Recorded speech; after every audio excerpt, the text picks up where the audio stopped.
High views మన catalyst SP ఛానల్లో కాకుండా క్యాటలిస్ట్ డివోషనల్ ఇద్దాం అనుకునే వీడియో బట్ ఇందులో ఇవ్వాలనిపించింది నాకు మెయిన్ ఛానల్. దానికన్నా ముందు శివప్రసాద్ వీచ్ ఛానల్ ఒక వీడియో పెట్టాను. ముస్లిం ఆడపిల్లలు మరి ఫూలిష్ అనాలా, మూర్ఖత్వం అనాలా, భయపడుతున్నారు అనాలా, వాళ్ళు మత పెద్దలు ఆ రకంగా చెప్పారు, ఇంట్లో చెప్పారు, నాకు అర్థం కాలేదు. బట్ వాళ్ళు చేసిన చాలా చాలా పెద్ద తప్పు. అది ఏంటంటే ఆ ఛానల్లో పెట్టాను, చూసి మీకు నచ్చితే ఆ వీడియోని అందరికి షేర్ చేయండి. ఆ ఛానల్ సబ్స్క్రైబ్ చేసుకోండి. డిస్క్రిప్షన్ వీడియో లింక్ కింద డిస్క్రిప్షన్స్లో చూడండి. పాయింట్ వద్దాం. ఈరోజు మహాశివరాత్రి. ఆది అంతం అంతా తానే ఉన్నటువంటి వాడు ఆ మహాశివుడు. సో ఈ శివునికి సంబంధించి మన మంచు విష్ణు ఒక సినిమా, ఏంటది, కన్నప్ప.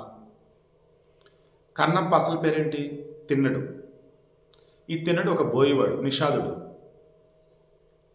ఇతనిది కలియుగానికి చెందిన చరిత్ర.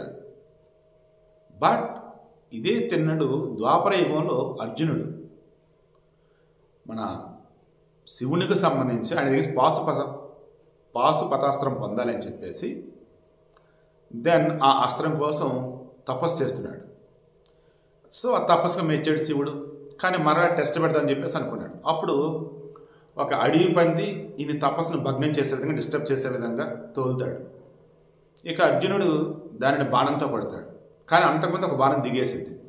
ఎవరిది ఇదంటే ఇంకా అతను, నాదంటే నాది, నాదంటే నాది అని చెప్పేసి ఆల్మోస్ట్ ఇక ఇద్దరి మధ్య మరలా యుద్ధం మొదలవుతున్న మూమెంట్లో ఇక అప్పుడు శివుడు తన నిజ రూపాన్ని చూపించి, అర్జున కోరిక ఏం కావాలి, 2 కోరికలు అంటాడు. పాశుపతాస్త్రం ఒకటి అడుగుతారు. అయితే మన శివుడు ఏం చెప్తారంటే, ఇది నీకు ఒకసారి ఉపయోగపడుతుంది, వన్స్ ఆ టాస్క్ అయిపోయాక నా దగ్గరికి వచ్చేసింది అని చెప్తాడు. రెండవ వరం ఏం కావాలి? స్వామి నాకు ముక్తి కావాలి అంటే నాకు మరుజన్మలో వద్దు అంటాడు. అప్పుడు శివుడు ఏం చెప్తాడంటే, నువ్వు కురుక్షేత్ర మహాసంగ్రామం కోసం పుట్టినావు, ఈ జన్మలో అది, మరుజన్మలో నీకు ముక్తిని ప్రసాదిస్తాను, ఈ జన్మ కాదు అంటాడు. ఆ మరుజన్మలో పుట్టినవాడి తిన్నడు. ఈ తిన్నడు వచ్చేసి దేవుని నమ్మడు, బట్ మనిషిని ప్రేమిస్తాడు, సాటి మనిషికి సాయం చేస్తాడు. రాయిలోనూ మనిషిని చూసేంత గొప్ప హృదయం ఉన్నవాడు. ఈ తిన్నడు పుట్టింది కడప జిల్లాలో ఒక పల్లెటూరు. దాని పక్కన ఉన్నటువంటి ఈ శ్రీకాళహస్తికి సంబంధించేసి ఓ రోజు వేటకన్నట్టు అడవిలో వస్తున్నాడు. అడవి పందిని కొట్టాడు, కాల్చాడు. దాన్ని తిందామని చెప్పేసి అనుకుంటుండగా శివలింగం కనిపిస్తుంది. దెన్ ఏంటి ఇలా వదిలేశారు, ఆకలి వేస్తున్నట్టుంది, పెడదామా అంటే స్నానం చేయకుండా తినడేమో కదా అని చెప్పేసి దగ్గరలో ఉన్నటువంటి పొలంలోకి వెళ్ళి చేతులు ఖాళీలో దెన్ నీకు నోటితో నీళ్ళని తీసుకుని ఆ నీళ్ళని తీసుకొచ్చి శివలింగం మీద వేసేసి క్లీన్ చేసి దెన్ తన దగ్గర ఉన్నది పెట్టేసి దానికి ఒక చిన్నపాటి అలంకరణలాగా చేస్తాడు. శివుడు తినేస్తాడు, పందిమాంసం తినేస్తాడు శివుడు. చాలా సంతోషంగా ఫీల్ అవుతాడు. అదేంటి, శివలింగం కదా, దేవుని రూపం కదా, బట్ దేవుడు తినడు కదా, కనిపెట్టు కదా అని అనుకోవాలి. నేను అంటుంది అదే, మానవ సేవ మాధవ సేవ అంటే మనిషికి సంబంధించి నువ్వు చేసే సేవ, దేవుడు చేసే సేవ అంటే ఇదే. సో ఆ రాయిలోనూ దేవుడిని చూశాడు. రాయి అనుకుంటే రాయి, దేవుడు అనుకుంటే దేవుడు అనుకున్నాడు, చూశాడు. అలా మరుసటి రోజు ఓకే, ఈలోపు పూజారి ఎవరైతే పూజలు చేస్తాడు అతను వచ్చాడు, చూశాడు. తిన్నడు లేడు, బట్ అక్కడ వచ్చేసి పంది మాంసం ఏంటి, ఆ చుట్టుపక్కల మొత్తం తేడాగా ఉంది. అది పండితులు చేసే దాని పూజలో లేదన్నప్పుడు అలంకరణ అటువంటిది కాదు, అడ్డదిడ్డంగా ఎలా పడితే అలా ఉంది.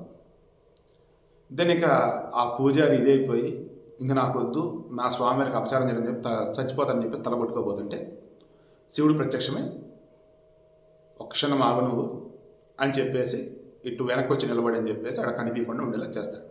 ఏం జరుగుతుందో చూడు, భక్తి అంటే ఇప్పుడు నీకు నాకు తెలిసింది అంటాడు. 2 రోజులు అయిపోయింది. 2 రోజులు పందిమాంసం తినడు, 3వసారి తినడు. ఎందుకు? అక్కడ సుందర శ్రీరాస అని చెప్పేసి 2 రాక్షసులు. ఈ రాక్షసులు తపస్సు చేసి ముక్తి కావాలని కోరుకుంటారు. నీకు ఈ జన్మలో ఉండదు అబ్బాయి, మరు జన్మలో మీరు అడవి పందులే పుడతారు, అప్పుడు నేను మిమ్మల్ని తింటా, అప్పుడు మీ ముక్తి కలిగిద్ది అన్నాడు. సో ఆ ఇద్దరికి సంబంధించేసి కొట్టినవాడు అర్జునుడు, దట్ మీన్స్ తిన్నడు, అండ్ తిన్నవాడు శివుడు, దట్ మీన్స్ మోక్షం వచ్చేసింది. ఇక మోక్షం ప్రసాదించాల్సిన ఎవరికి? తిన్నడికి సమయం వచ్చేసింది. పూజారి దాంకొని ఉన్నాడు, శివుడు వచ్చేసి అంతర్భాగంగా ఉన్నాడు ఆ శివలింగంలో. నేను ఎప్పట్లాగే నీళ్లు తెచ్చాడు, వేసాడు, క్లీన్ చేశాడు, పంది మాంసం అక్కడ పెట్టాడు. తిను స్వామి తినలేదు.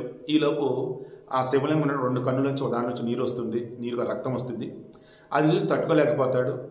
కంటికి ఏదో అయిందని చెప్పేసి ఇక తన కన్ను తీసి పెడతాడు. ఈ తిను స్వామి అంటే ఇంకో కన్నులో చూడ రక్తం వచ్చింది. ఇక దాంతో ఇంకో కన్ను పెకిలిద్ది అనుకుని డౌట్ వచ్చింది. ఇప్పుడు నాకు ఒక కన్ను తీసి పెట్టేసి ఇంకో కన్ను కూడా తీసి పెడతానంటే మరి శివుడికి ఎక్కడ ప్రాబ్లం నాకు తెలియదు కదా అని చెప్పేసి ఆ శివుడికి 2వ కన్ను దగ్గర తన కాలి వేలు పెట్టి ఇక తీసుకోబోతున్న మూమెంట్లో అప్పుడు శివుడు ప్రత్యక్షం అవుతాడు. నీ భక్తికి మెచ్చాను నాయన అని చెప్పేసి ఇక మోక్షాన్ని ప్రసాదిస్తాడు. ఆ తిన్నడే కన్నప్పగా ప్రసిద్ధి చెందాడు. కన్నప్ప అంటే తన కంటిని వేరే వారికి దానం చేయడం. సో ఈ స్టోరీని తీసుకొని మన మంచు విష్ణు సినిమా తీస్తున్నాడు.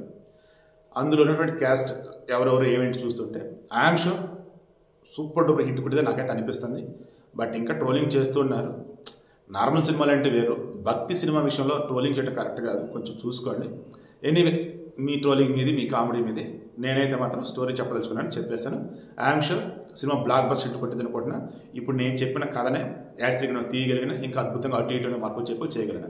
సో మహాశివరాత్రి రోజు తిన్నుడు కన్నప్పగా ఎలా ప్రసిద్ధి పొందాడు, అండ్ పంది మాంసం శివుడు ఎందుకు తిన్నాడు, అండ్ మోక్షం అన్నది ఎప్పుడు మనకి లభించింది ఏంటి అన్నప్పుడు మొత్తం కూడా కలగలిపి ఈ వీడియోలో నేను చెప్పాను అనుకుంటున్నాను.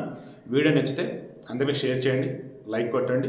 అండ్ నేను పండితుడిని కాదు, కానీ నాకు తెలిసినటువంటి కొద్దిపాటివి ఏవైతే పౌరాణిక అసలు అంశాలని నేను మీకు అప్పుడప్పుడు ఈ రకంగా అందిస్తూ ఉన్నాను.